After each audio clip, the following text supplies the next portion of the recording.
hoje o que a gente percebe é que existe um número imenso de crianças que sofrem violência dentro de casa. Se eu apanhei, então esse é meu método de ensinar.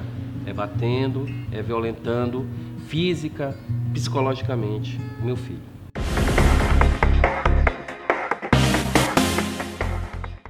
Eu denunciei a minha filha. Ela tinha esquentado uma colher e colocou na mão dele. Aí quando eu vi a gritaria, eu fui para lá, eu denunciei ela. Eu creio que a criança, hoje em dia, tudo é o modo de criar, é o modo de ter um diálogo com ele. Ainda se acredita hoje que a gente deve usar a disciplina através da violência, né? Quer disciplinar as crianças, quer educar as crianças a partir da violência.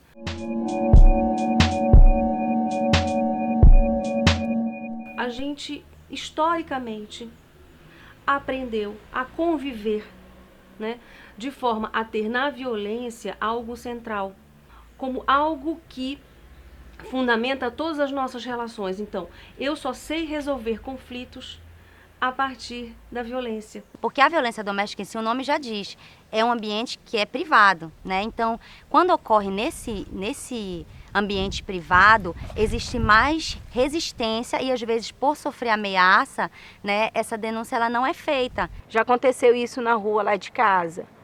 O padrasto violentou uma criança de 5 anos. Quando eu soube disso, eu fiquei assustada. Eu disse, poxa, se ele fez isso com a enteada dele, ele poderia muito bem ter feito isso com a minha filha. E em relação ao abuso sexual, que é um dos maiores das violações que mais ocorrem aqui, geralmente a criança e a mãe, né, porque o abuso acaba sendo feito pelo pai ou por alguém da família, pelo tio, pelo irmão, e o que elas contam geralmente é que elas têm um histórico de violência e elas acabam por algum momento naturalizando isso.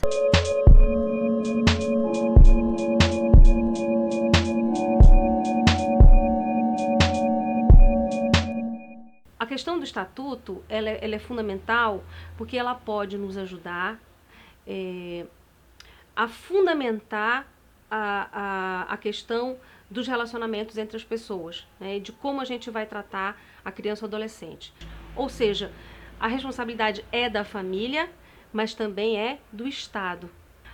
E acho também que mesmo os profissionais de saúde, a população de um modo geral, ainda conhece pouco o Estatuto.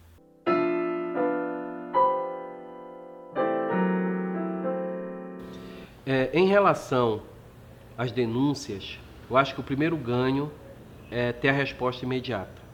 Então, o Conselho Tutelar, o Poder Judiciário também, o próprio Ministério Público, pode aplicar medidas de proteção a essa família, para que esta violência cesse e não volte a se repetir no seio familiar.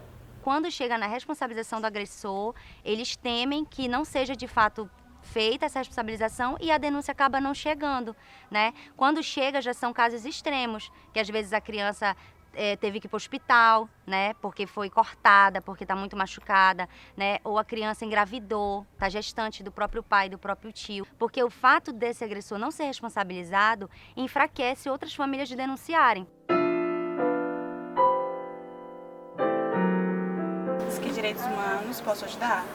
O Disque 100, ele aparece como uma opção ou uma alternativa, ou talvez a última alternativa para essa população que bateu em diversas portas no seu município, procurou diversos órgãos e não teve a resposta que gostaria de ter. Todas as denúncias registradas no Disque Direitos Humanos, elas é facultado ao denunciante fazê-las de forma anônima. Todas as denúncias do Disque 100, elas são tratadas e encaminhadas em um prazo máximo de 24 horas para a rede existente no estado ou município da situação da vítima. Em sua maioria, elas são direcionadas para o Conselho Tutelar, em se tratando de crianças e adolescentes, mas existem também situações que, para além do Conselho Tutelar, elas também são direcionadas para as delegacias de proteção integral da criança e do adolescente e para o Ministério Público.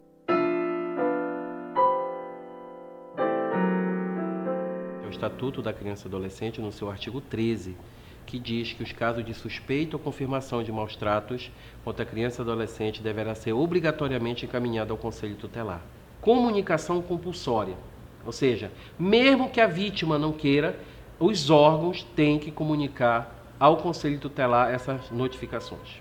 A notificação em si, ela tem um grande valor que muita gente às vezes não conhece, né? Da rede básica, da rede de saúde, aonde ela tem o intuito, né? A finalidade dessas notificações seria nacional, a nível nacional, ficar sabendo desses casos. E através desses números, desses casos, é onde vão vir verbas nacionais, federais, estaduais e municipais para o combate a essas violências. O que é importante salientar aqui é que essas notificações elas podem ser feitas por qualquer unidade de saúde, tá? E por qualquer profissional que seja desta unidade de saúde.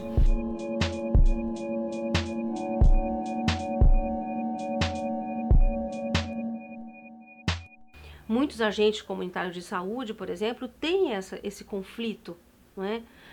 Até onde eu devo ir? Como eu devo proceder? Para não invadir a privacidade, mas ao mesmo tempo proteger as crianças e adolescentes. Se o agente comunitário não vai fazer isso diretamente, ele pode informar o conselho tutelar sim vai tomar as providências cabíveis.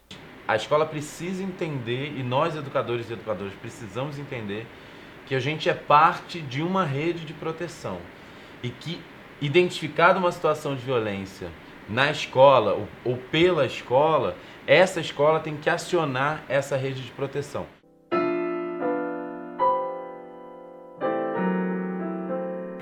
O Escola que Protege é um programa que existe já há algum tempo aqui no Ministério da Educação, voltado especialmente para o enfrentamento à violência contra crianças e adolescentes. A gente vem trabalhando com formação continuada de profissionais de educação, com cursos de extensão, cursos de aperfeiçoamento, especialização, discutindo o lugar da escola na rede de proteção.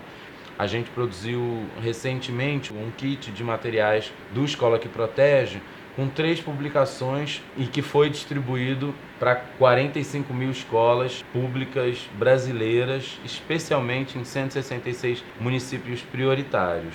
É mais interessante essa discussão quanto ela puder ser mais integrada às disciplinas, aos conteúdos curriculares com os quais a gente já trabalha, em pensar a escola como um espaço de proteção, como um espaço de prevenção à violência contra crianças e adolescentes.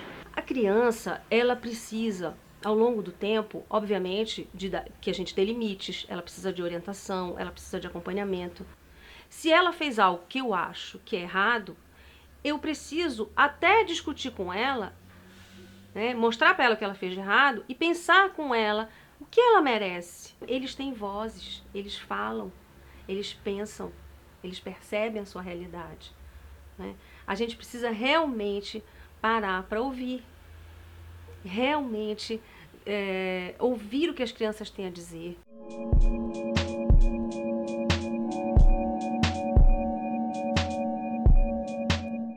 Se a criança tiver essa informação bem dada, conforme o período de vida que ela esteja, né, se for desde criancinho trabalhado isso, ela vai reconhecer que ela respeita ali, pode ser o pai dela, o irmão dela, o tio dela, né, parente, às vezes mulher também, né? E aí essa criança e adolescente, tendo essa informação, ela vai reconhecer que apesar de ser alguém de confiança, aquele movimento, aquele ato, aquela forma de agir não é natural. Eu tenho uma menina de 3 anos. Se você falar com ela, explicar direitinho para ela, ela entende. E ela só tem 3 anos. Então, uma criança de 8, 9 anos, se a gente sentar e conversar, olha, minha filha, meu filho, é assim, ela vai entender. Tem muito pais que, se a criança chegar e falar, ele vai dizer assim, ah não, isso é fruto da imaginação, porque criança brinca muito, criança fantasia muito, mas aí falou, é prestar atenção. Se a gente prestar atenção, se o comportamento daquela criança mudou, a gente vai saber se ela está falando a verdade ou não. Até a palestra que teve aqui hoje, se tivesse vindo mais gente da população, teria sido assim até uma coisa melhor, porque as famílias iriam saber como se comportar e iriam saber como denunciar e aonde denunciar. A gente sabe que tem, ouve falar, mas as famílias não têm assim um impulso de ir. elas ainda ficam reprimidas, ainda têm vergonha de falar as coisas.